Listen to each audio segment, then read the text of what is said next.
absolutely ridiculous. It is. History has been made in multiple ways here. Not only are San Francisco Shock, the grand finalist winners, they've come out on top in terms of this fight, but they went 4-0 in the lower bracket, and then they went 4-0 in the grand finals.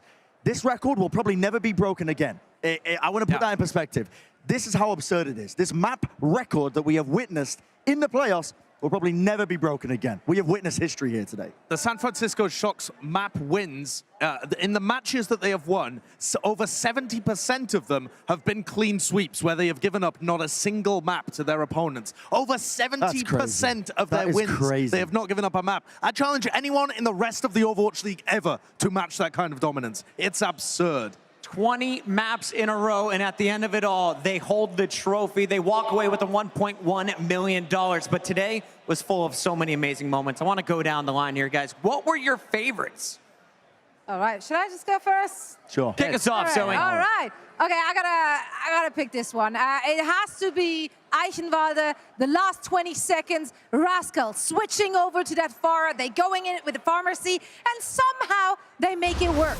Like, honestly, if this wouldn't have worked out, it would have been Vancouver's map, but they somehow managed to squeak it out. And that wasn't the first time they actually, just by a hair, actually managed to get the map victory. So many moments like this where the maps seemed a little bit closer than they actually were. Again, there was multiple moments, like an Eichenwalde there on Anubis, where it could have gone Titan's way, but the San Francisco Shock just pulling out a little extra oomph at the end and managing to take it. I have to say my favorite moment of the day had to be, not only did we sell out New York City, we're selling out the entire East Coast. Take a look at this crowd. There was so much pressure on these players. We had a packed house once again.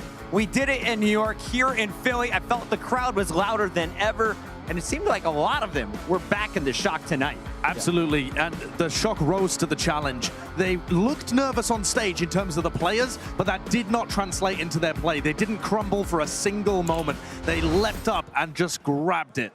Yeah, I mean, it's absolutely absurd that they have just come out swinging. I thought out of any of these teams in the finals, it would be the Shock that might, kind of flounder in the final moments, but they've come out and they've absolutely rolled. So much composure, though. So much composure. There were so many moments where they either just lost a team fight or they were down to the last few seconds to get a point. But the composure was there, and they got themselves together. They coordinated beautifully and brought it home.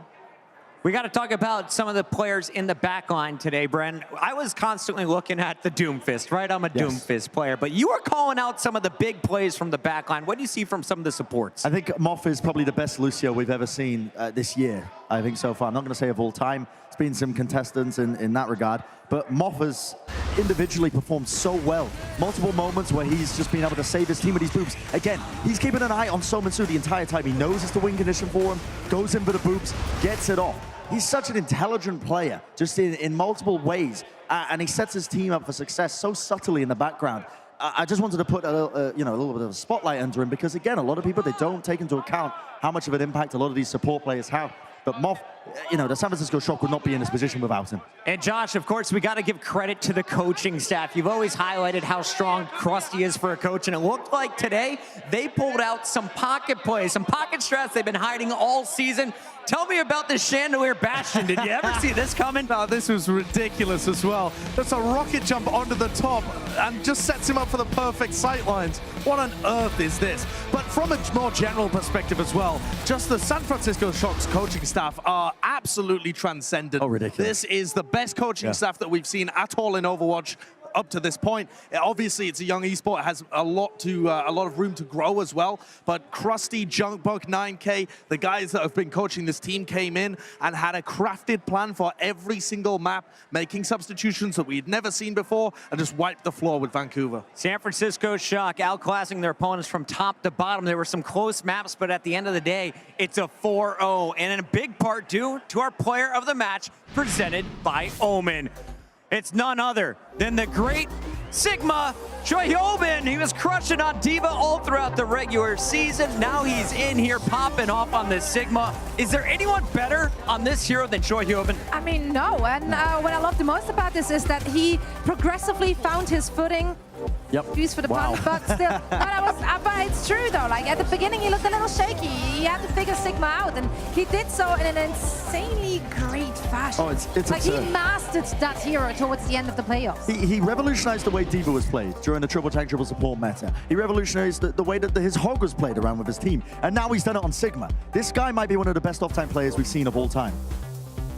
I totally agree. I mean, ChoiHyoBin's just a phenomenal player, and what I think is most important about him as well is that he's always been there for them. Even though they have Nevix on the bench, a guy who might be starting on almost any other team in the league, ChoiHyoBin consistently delivers performances to the point where you cannot bench him. You saw that they can rotate their DPS players around and still have a lot of success. But ChoiHyoBin, his performances are so good, he has to be in the starting lineup. There you go, the player of the match for the grand finals. It's ChoiHyoBin, your Omen player of the match.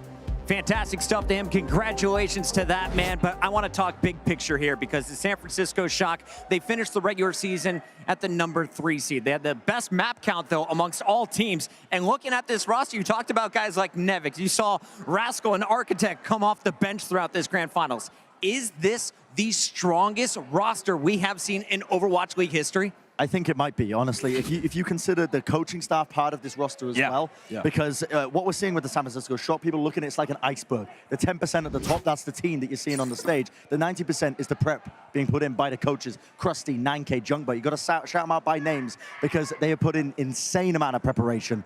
It's all down to that. The fact that Shock were able to get this clean sweep of 4 rows in the lower bracket all the way to the finals is all going to be down to them. And you look at the development that this team has made from 2018 to 2019. The players that they've kept on the roster have made enormous improvements in terms of their ability, but also the new people that they picked up. They got their money's worth out of picking up Striker as well. He was basically not fielded for the first 3 quarters of the season, comes in along with Smurf, and they demolish in the postseason. What a great way of working a roster. I just feel like every pickup they have, every single player they are fielding is intentional. Yep. It all came together. It was a long strategic plan the San Francisco Shock had from season 1 into season 2. They knew exactly what they want out of the roster. They got the depth, they got the talent. So they are indeed one, if not the greatest roster we have. San Francisco Shock stacked from top to bottom, and they are your 2019 Grand Champions. Now, coming up next, we're going to be breaking down all of the highlights from this epic Grand Finals matchup. Plus, we get a special sit-down with your Grand Finals MVP. The player of the match, ChoiHyoBin, is going to be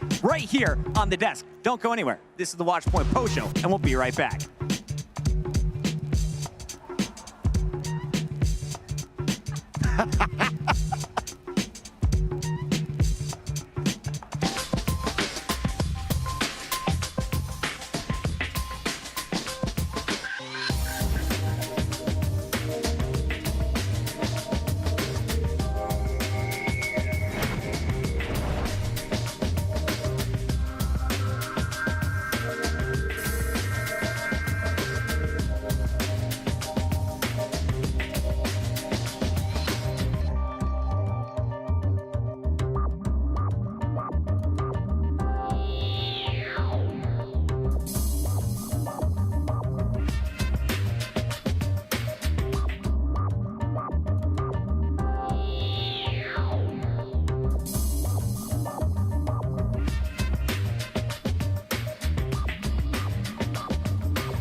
Fans are piling into the main concourse because they want to celebrate with the Shock, including the man that has just joined the desk right now. We've got our Team Mobile MVP, the newest champion from the Shock, ChoiHyoBin. ChoiHyoBin, I have to ask you first, how does it feel to have the trophy now and know that you guys are $1.1 million richer?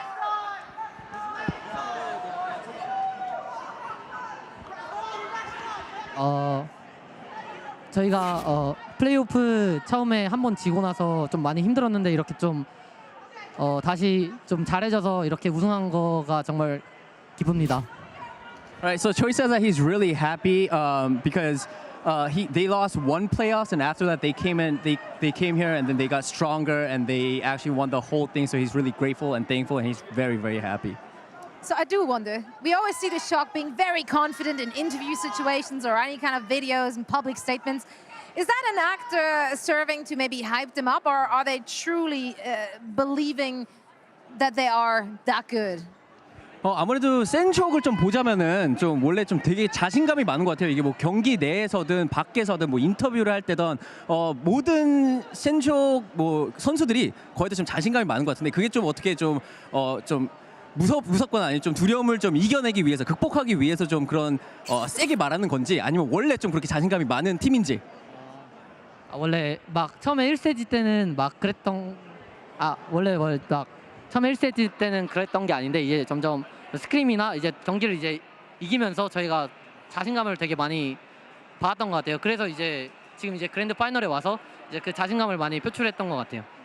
We weren't really confident at the beginning of the season. I think after winning a couple matches and we just like kept on winning, and even in scrims, like things were going really well for us, and that's when our confidence went up. And I think in the grand finals, we were able to really show our real confidence in today's match. Okay, I gotta ask. Okay, I know your team, the San Francisco Shock, Sinatra, very superstitious. Krusty, very superstitious. Every time I spoke to them, they would always be knocking on wood every single time.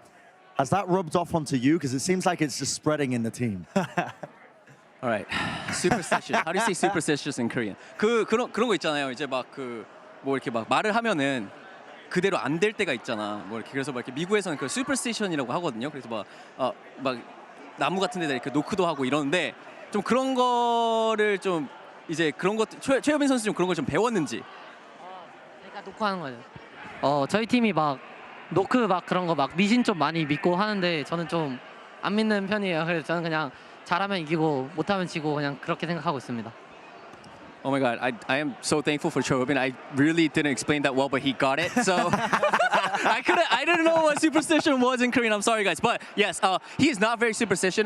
The team, like the coaches, like like you guys said, they are superstitious, but he is actually not. So whenever they win, they win because they're good. If they lose because they're bad. I like that. Your lower bracket run was absolutely unbelievable. You just 4-0'd everybody, clean swept them all the way through the lower bracket. And we've seen you do that in stage 2 earlier this year. How does the San Francisco Shock maintain that level of consistency every single map when nobody else can?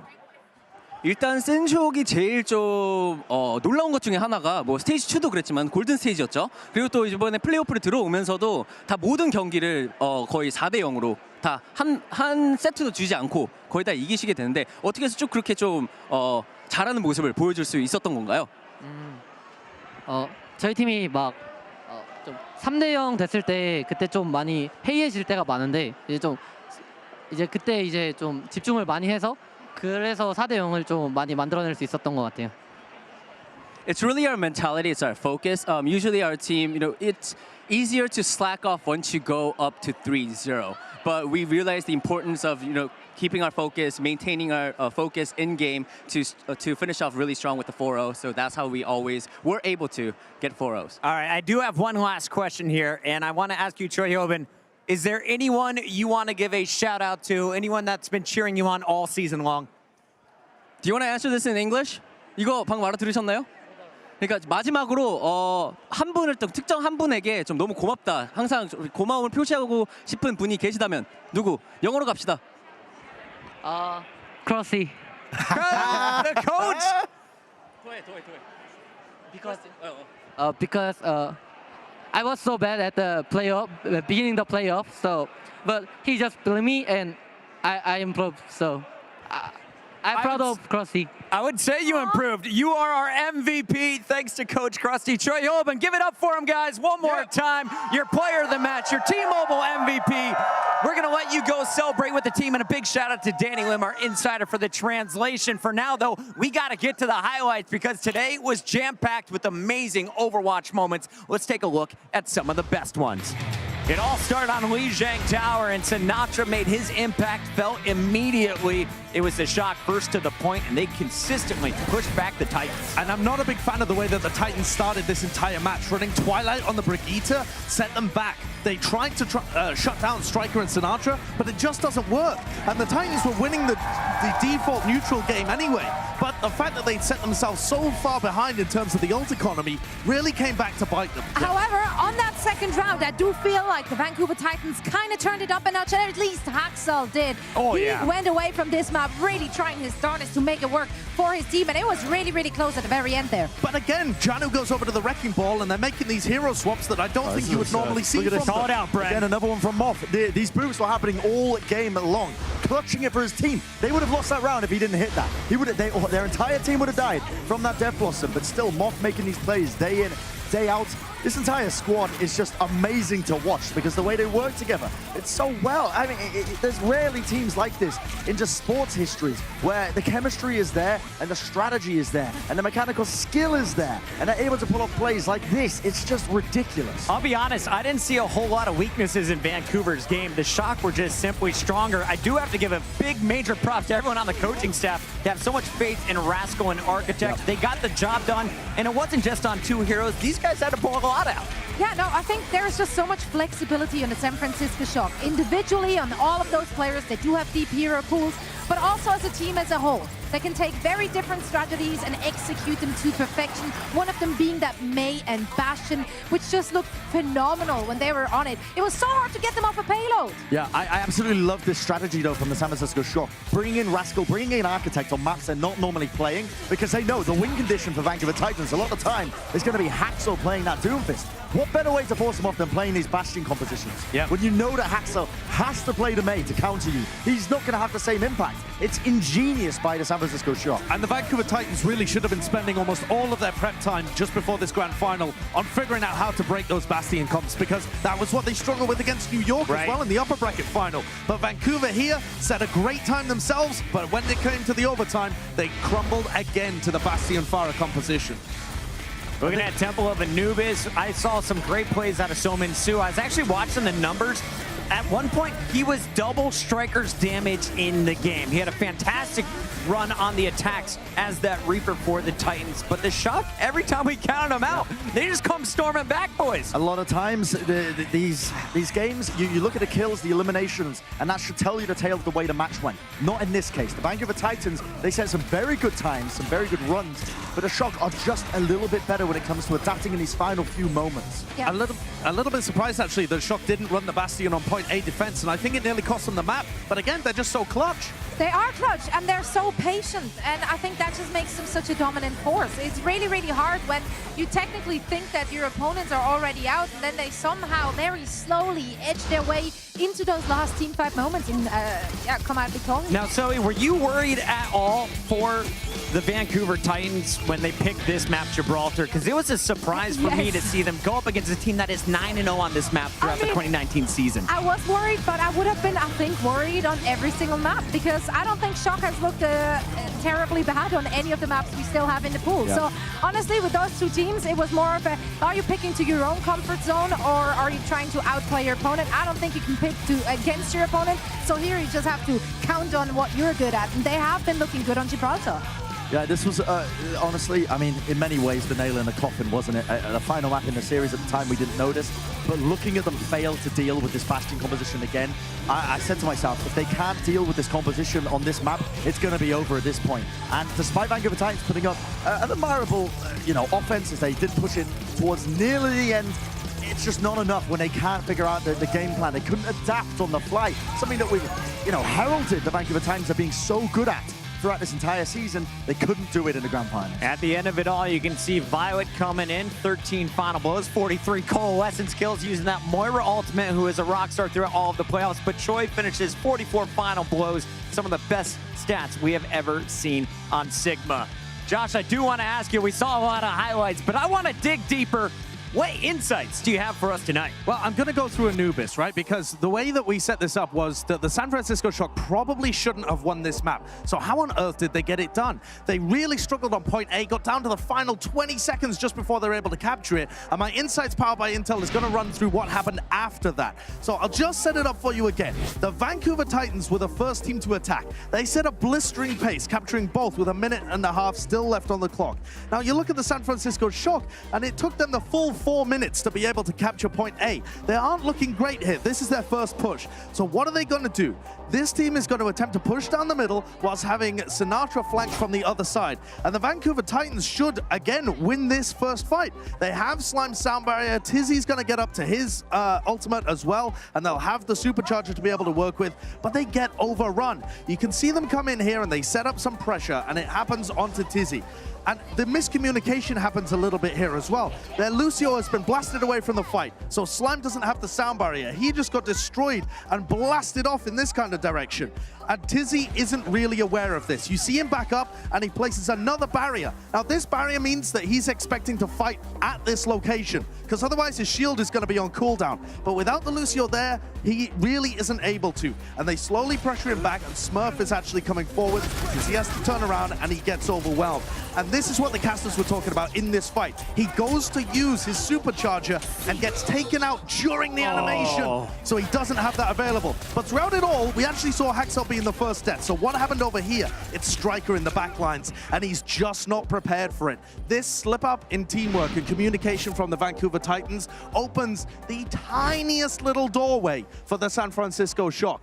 But as much as the Titans were making these medium-level to small-level mistakes, the Shock were there every single time to capitalize on it. Just came down to these clutch moments, and Shock were there every single one of them. Shock, one of the clutchest teams I have seen in esports history. We will talk a lot more about this match, including some of the best moments in the day from Over the Top. But for now, we got to head to break. Don't go anywhere. Watchpoint continues when we come back. Celebrate the San Francisco Shock's big victory with the 2019 official Overwatch League Coca-Cola Championship bottle at coke-store.com. Ships to all 50 U.S. states, Washington, D.C., and U.S. P.O. boxes. The Overwatch League is powered by Intel. Game, record, stream without compromise on Intel Core i7. And by Omen, the official PC and display of the Overwatch League.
It's time now to check in with our victory moment presented by Coca-Cola. The San Francisco Shock locked it up with a 4-0 finish as they shut down Gibraltar and became your 2019 Overwatch League champions. We wanted to share the moment with not only the folks on stage, but everyone here in the Wells Fargo Center and tuning in from around the world. Here's what some of our favorite fans said online. 4-0 like all the rest of the teams. This team just breeds confidence, and I think it exudes out to all the rest of their fans as well. My favorite tweet, I think, coming through this, we're not going to have it up on the screen, but it was actually Krusty who tweeted their victory as that moment was happening. When Architect was on the high ground. They hadn't even won yet. He'd already tweeted that they were winning. Yeah. It was just an absurd amount, and like you said, Josh, I mean, this team just exudes confidence. See, and if you tweet in caps lock, dreams do come true. That's how it works. That's how it works, clearly, guys. Exactly. The San Francisco Shock teams, they've got to be so hyped coming into 2020. Those were your victory moments from today's grand finals. Big thanks to everyone who is cheering out here in the Wells Fargo Center in Philadelphia, and for everyone who's been cheering online and, of course, on twitch.tv. But now, guys, we got to get into it because today there was a lot of fast moments. But my favorite, Xfinity Speed Boost. Thank you, Josh. You were all supposed to do it. All right, it's time for your Speed Boost. I had no idea. This one, of course, is going to be the boy Sinatra. He earns the Meteor Strike at 11% on the scoreboard. He set the tone so early, and I felt like this was just going to be the story of the match. Hacksaw battled it back, but really it was Sinatraa setting the tone for the shot. And this is what it's capable of when you're set up by the rest of your team. Sinatraa gets full support in a lot of scenarios. He ends up using all of his cooldowns. He plays aggressive. He sets up his team with the plays, but his team also sets him up to even make those plays in the first place. As you can see in the numbers, I mean, just overwhelming. Sinatraa, what a guy.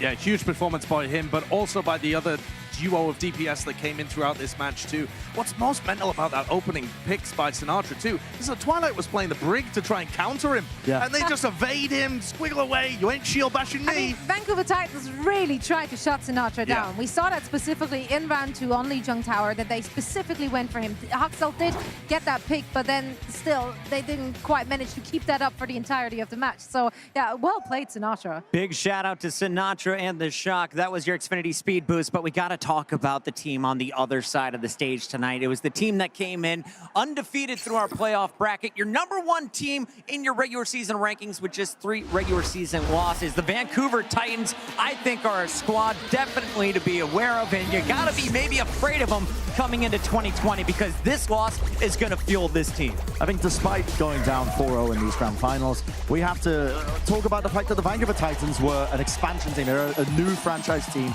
They came into the league. Yes, they were dominant in Korean contenders before that as runaway, but it's a different environment. And this is one of the things we were worried about by them, but they just showcased unreal skill throughout the entire season. I mean, #1 seed coming into this, they had great mechanically skilled players in the form of Haxel coming in, and the teamwork just didn't seem to fade over the course of the season like we expected it to. They seemed to just warm up as well as it came out. Unfortunately, didn't quite warm up enough for the grand finals, but still, an unreal showing from them.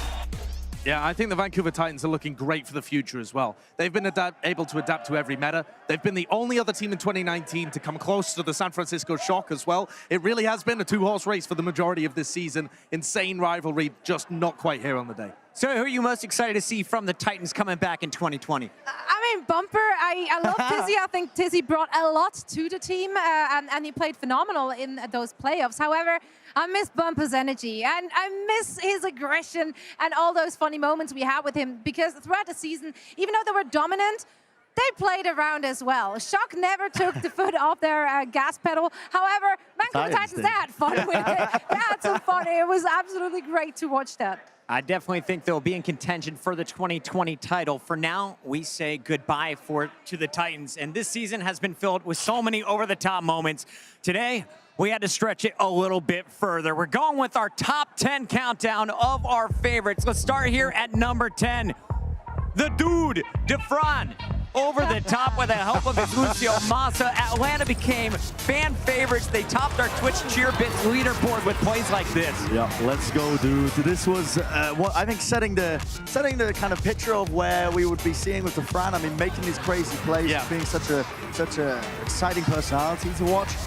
This was so early on as well, but it really was just iconic. It absolutely is. I mean, we haven't seen a play as creative as this the entirety of the rest of 2019. No, they had more than those, right? There was the first torp, the Defran pulled out, then this little tech moment. Like, honestly, Atlanta Arena has been a joy to watch. That was just your number 10. Here we got number 9, and there is a lot of stuff eating on this desk. Oh, what a flashback. These ruined me. These absolutely no one forced you to me. do that, though. You shouldn't have done that.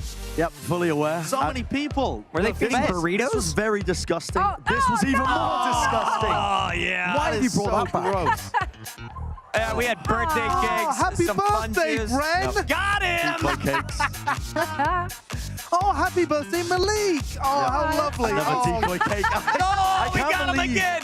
Yeah, and I've got a cake here today for you. No, you don't. No, I don't. I don't. I'm kidding. Kevin, bring me the cake. Number 8, Bren versus the world. Not only is he an all-star analyst, we found out he can shoot sometimes. Yep. You got bodied by gesture. Yeah, what happens in your life, Brendan? Are you picking fights with everybody? I may have got bodied, but at least I won the hearts of the crowd behind me. Which one of you fans want to get 1v1 right now? I think all of them. Honestly, the amount of people that have come up to me asking me for 1v1s is absurd. Maybe one day I'll open up an old 1v1 shop, you know? We'll see. I just like picking fights with bigger people than me. I love it, Brent. You did a great job all season. I was most surprised by your archery, by the way. Fantastic work there.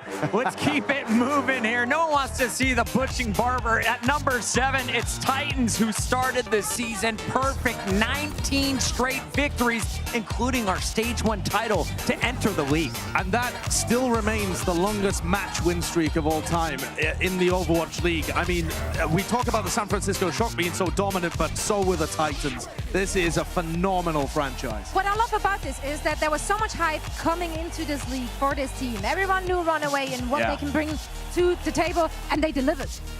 At number 6, Shock's golden stage. After falling in the Stage 1 title, the Angry Shock came out slamming. Nothing but 4-0s throughout all 7 of their matches.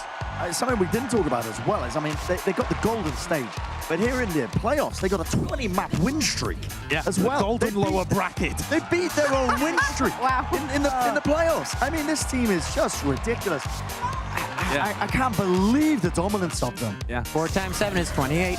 Moving on now, here at number 5, we got to take a look at some of the big slams. Dragons go from 0-42 to Stage 3 champions. Yes, they retooled their roster, but Gregory was there to celebrate with the squad. That's true, and she still got play time. This was so wholesome. Honestly, when Shanghai Dragons won their first ever match in this season, the crowd was crying.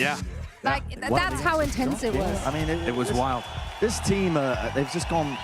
Go ahead, Josh. You know, Shanghai Dragons are the only team this season to have beaten both the Titans and the Shock. Oh. The only team this season to have beaten them both. How crazy is that? And they got that title for it in Stage 3-4, and of course at number 4. I only cried twice this year, but we had all kinds of emotions. The joy of winning. Yep. This is what Overwatch League is all about. Like, these players love their jobs. They love this game.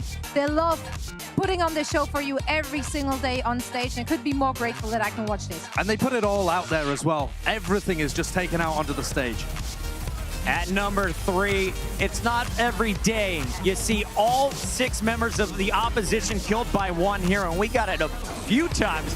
You saw Janu on the Hog. Urser made his appearance felt early on for the Atlanta Reign, coming out with Tracer. Hope we see more Tracer in 2020. I'll say that now. And of course, Shaq's coming in. A big pickup for the Valiant in Stage 3. Got the job done with Reaper. It's like a flash through time, isn't it? It's, you can see all the moments where it happened. But I completely agree with this. Number 2, the home stands out where the heart is.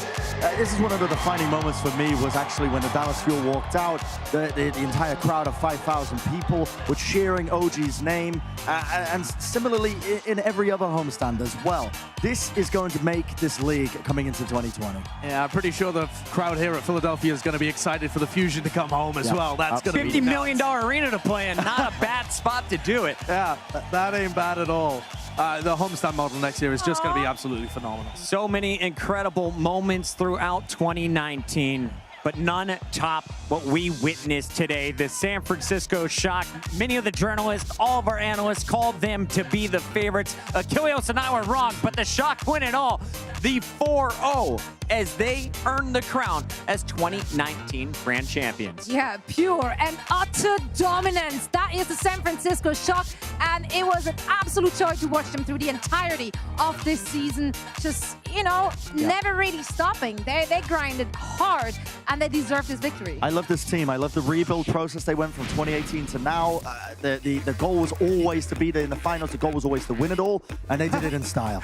The San Francisco Shock never used to be on our Twitch ChoiHyoBin leaderboard. They are now. But they are now. They're down there in number 9. But after that win today, they're on less importantly. There we go. Hey, top 10's good enough for me. And a major shout out to everyone who is donating the bits, especially our bits leaders. We love the support we saw from you guys. Peeping to Palm, much love there. Beer Cheese is going to top this week, but Blackish Bobby, so many great fans that we now even play with on our personal streams. We love the support, and thank you all for tuning in on Twitch and being a part of our chat. Yeah, this is the last time you're going to be seeing a lot of these names here on the leaderboards, at least for the foreseeable future. Big shout out to those guys. Again, I probably wouldn't have a job if you weren't doing these bits, so there we go.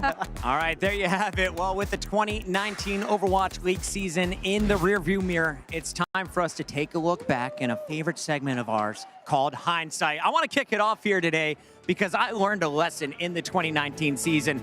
Originally, I thought it was all about building veterans, but when it comes to Overwatch, I think it's time to invest in the young talent. Don't be afraid to go out and sign that 17-year-old to get them underneath some veteran players, some veteran coaches, get them some game time and used to the competition before they're able to actually play upon turning 18. The Shock did that, and you heard Andy Miller saying, you know what? These are the babyface assassins. He saw it a year ago. Brett, all the guys at Energy, they deserve major props because they built a powerhouse roster of young faces that will go on to dominate. Yeah.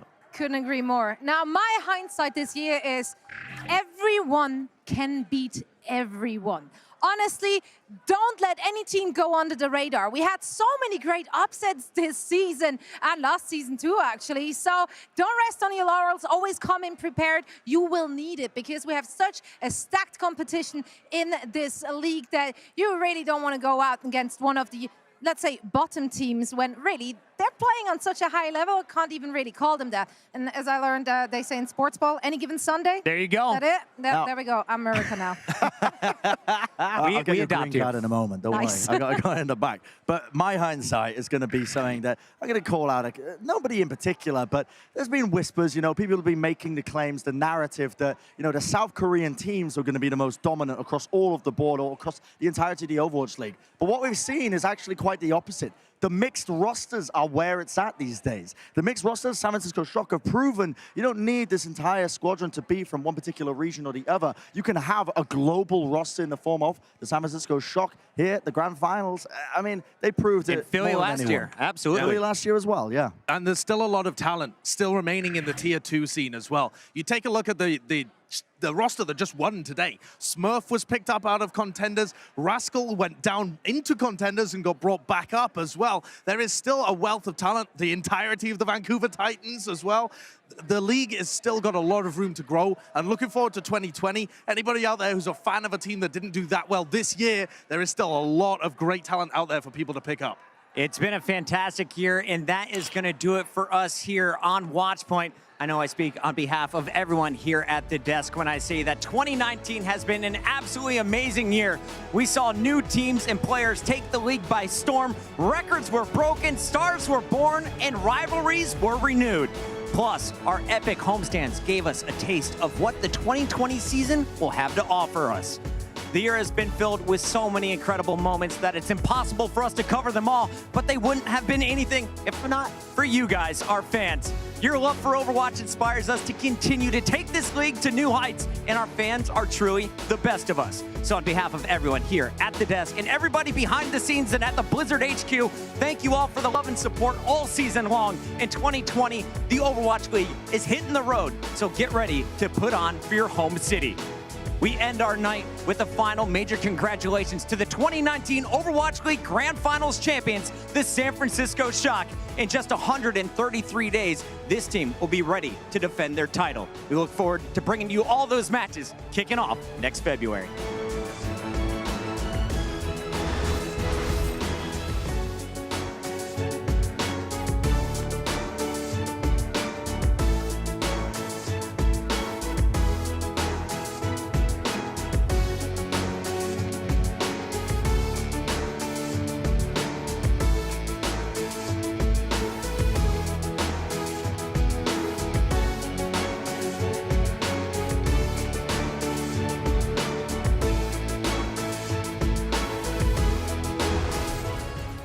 The Overwatch League is brought to you by T-Mobile, introducing their newest, most powerful signal ever. No signal goes farther or is more reliable. So wherever you stream the battle, T-Mobile is with you.